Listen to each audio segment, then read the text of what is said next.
تاریخ اٹھا کر دیکھیں تو کئی حکمران ایسے ملیں گے جنہوں نے پوری دنیا فتح کرنے کا خواب دیکھا اور اس کے لیے اپنی تمام تر صلاحیتیں صرف کر دیں، لیکن وہ کامیاب نہیں ہوئے۔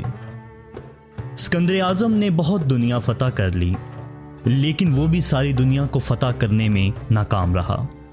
آخر صرف 32 برس کی عمر میں اس دنیا سے رخصت ہو گیا۔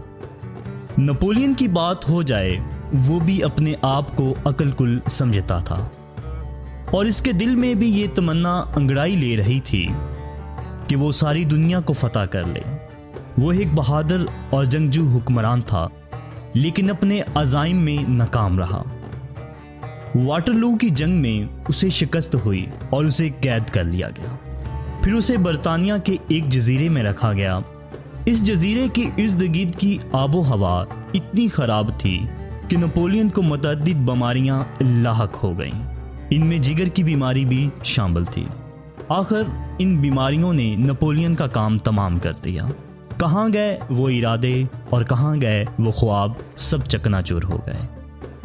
20ویں صدی میں جرمنی کے ایڈولف ہٹلر کے دماغ میں بھی یہی بات سما گئی کہ وہ ساری دنیا فتح کر سکتا ہے۔ اس کا یہ موقف تھا کہ دنیا کی بہترین نسل آریہ نسل ہے اور اسی کو پوری دنیا پر حکومت کرنے کا حق ہے۔ جنگ عظیم دوم کے شروع میں جب جرمنی نے فتوحات حاصل کرنا شروع کی تو ایسا لگا کہ ہٹلر اپنے عزائم میں کامیاب ہو جائے گا، لیکن پھر ہٹلر کے تمام منصوبے خزاں رسیدہ پتوں کی طرح بکھر گئے اور اس کا انجام سب کو معلوم ہے۔ یہ بات قابل غور ہے کہ آخر بعض لوگوں کو دوسروں پر غلبہ پانے کی اتنی خواہش کیوں ہوتی ہے؟ بعض کا خیال ہے کہ یہ انسانی جبلت ہے، لیکن کیا ہر انسان کی یہ جبلت ہے؟ ہرگز نہیں۔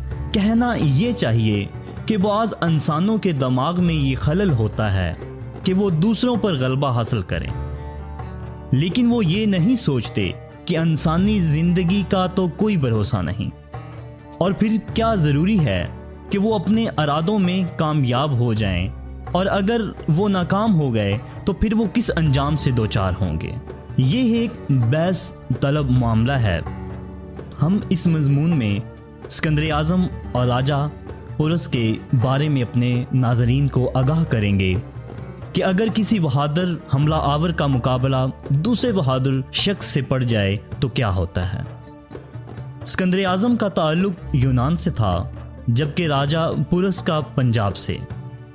بہت سے لوگ یہ دعویٰ کرتے ہیں کہ پنجاب نے ہمیشہ حملہ آوروں کو خوش آمدید کہا۔ غلط ہے، کیونکہ پنجاب کے راجہ پورس نے اسکندر اعظم کا ڈٹ کر مقابلہ کیا تھا۔ آخری فتح بے شک اسکندر اعظم کی ہوئی، لیکن اخلاقی فتح راجہ پورس کی تھی۔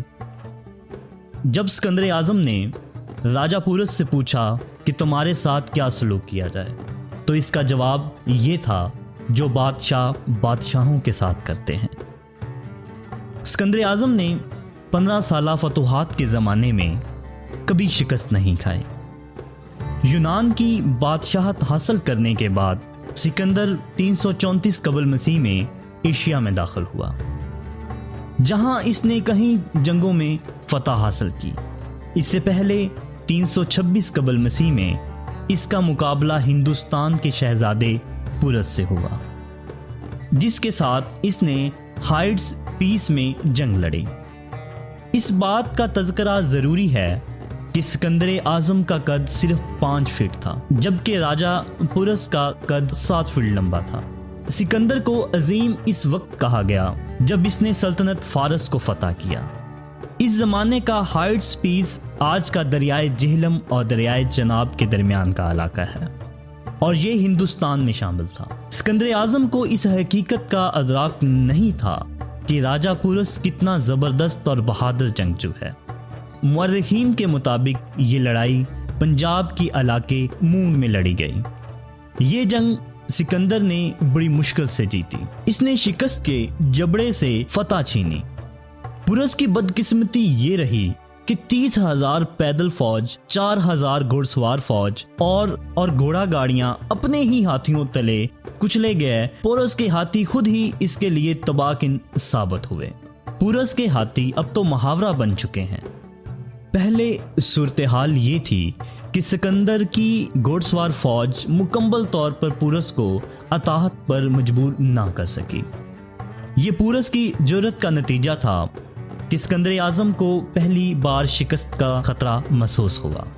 اس جنگ نے سکندر کی فتوحات کی حد مقررہ کر دی اور وہ کوئی دوسری مہم شروع کرنے سے پہلے ہی وفات پا گیا۔ قدیم یونانی مورخین کے مطابق سکندر کی موت ملیریا کی وجہ سے ہوئی۔ بعض مورخین کی رائے میں سکندر کو زہر دیا گیا۔ بعض کہتے ہیں کہ اسے شدید بخار ہو گیا تھا اور وہ اس بخار میں 10 دن تک مبتلا رہا۔ بہرحال وہ 323 قبل مسیح کو چل بسا۔ سکندر کے بارے میں کہا جاتا ہے کہ وہ بلیوں سے بہت ڈرتا تھا۔ دلچسپ بات یہ ہے کہ ہٹلر اور موسولینی بھی بلیوں سے خوف زدہ رہتے تھے۔ مورخین کے مطابق راجہ پورس ایک وسیع مفتوحہ علاقے پر حکومت کرتا تھا اور اس کا دارالحکومت آج کا پاکستانی شہر منڈی بہاولدین ضلع گجرات تھا۔ بعض کے مطابق سکندر اعظم اور راجہ پورس کے درمیان لڑائی سرگودا کے قریبی علاقے بحرہ میں لڑی گئی۔ سکندر نے سلطنت فارس کے بادشاہ دائرس سوم کو شکست دی تھی، اس لیے اس کا حوصلہ بہت بلند تھا۔ دائرس کو بھی عظیم دائرس کہا جاتا ہے۔ فارس کے اس بادشاہ نے سلطنت فارس کو بہت پھیلایا اور پھر یونان پر حملہ کیا، لیکن اسے شکست ہوئی۔ اب ذرا بعض اور مورخین کی رائے بھی جان لیں جو یہ دعویٰ کرتے ہیں کہ راجہ پورس پرادا کا راجپوت تھا۔ پرادا آج کے پنجاب کے علاقے کی ایک ریاست تھی جو دریائے جہلم اور دریائے چناب کے درمیان پھیلی ہوئی تھی۔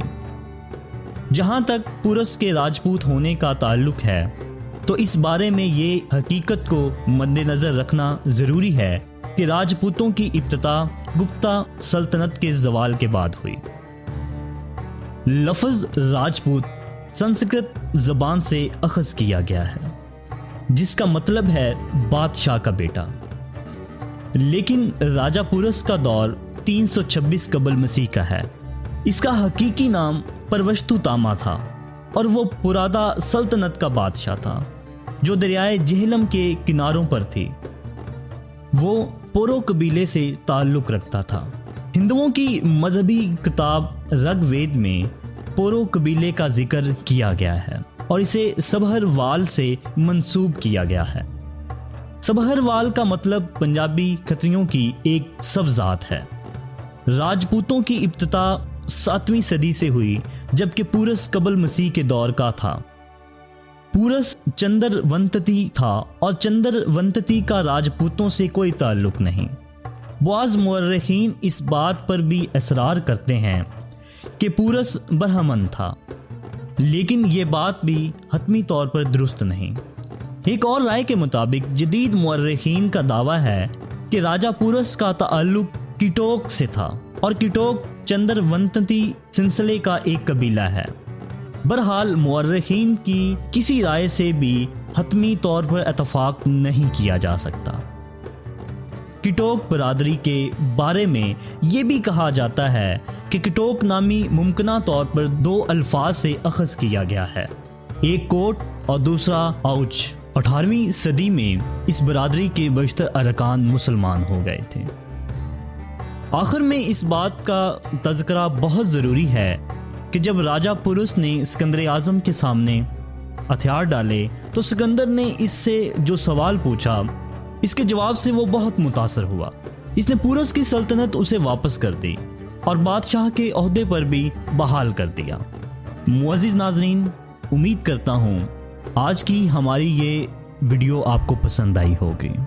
ہمارے چینل داستان ٹی وی کو سبسکرائب کریں اور بیل آئیکن پر بھی کلک کریں تاکہ آنے والی ہر ویڈیو کا نوٹیفیکیشن آپ کو بر وقت مل سکے۔ شکریہ۔